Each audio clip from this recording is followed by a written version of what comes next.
So I was having a conversation with my 12-year-old son the other day, and during that conversation, he basically said, "Hey, Dad, you got a little bit of a temper. You tend to get angry a lot."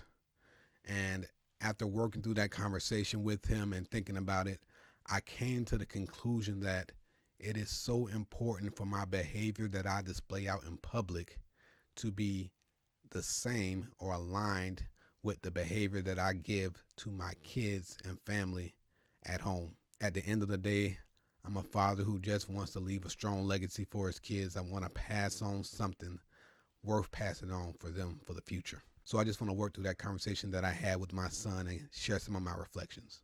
Me and my son were walking through a Bible verse the other day in Proverbs 22, and it reads, "Do not make friends with a hot tempered person. Do not associate with one easily angered, or you may learn their ways and get yourself ensnared." And we hung out on that verse a little bit because I wanted to hammer home the point. You got to be careful of the friends you choose because the things they do is going to rub off on you.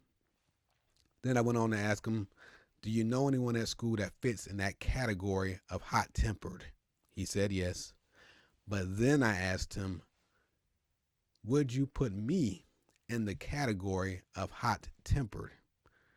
And without hesitation, he says yes. So after I took that gut punch, I asked the follow up question, "Well, what would make you say that? Why do you say that?" And he simply just answers, "Well, you seem to get mad a lot." But then he goes on to try to excuse my behavior by saying, "Well, I know that you're tired after work." And I said, "Hold on. If I'm showing up in the family to you, to the kids, to my wife as someone who is hot tempered, someone that is easily angered, quick to go off, quick to yell at you and raise my voice, that's not the type of father I'm trying to be to the family. And that's not the type of example I want to set. So I'm going to get better at that." He says, "Okay." Then the conversation shifts to being consistent in our behaviors across our circles of influence. So, for instance, he can't be the nice guy at school, but then come home and be a menace to his siblings. But then I started to relate that to myself, and I asked myself, would my coworkers describe me in the same way that my son is describing me in this conversation? And the answer was no.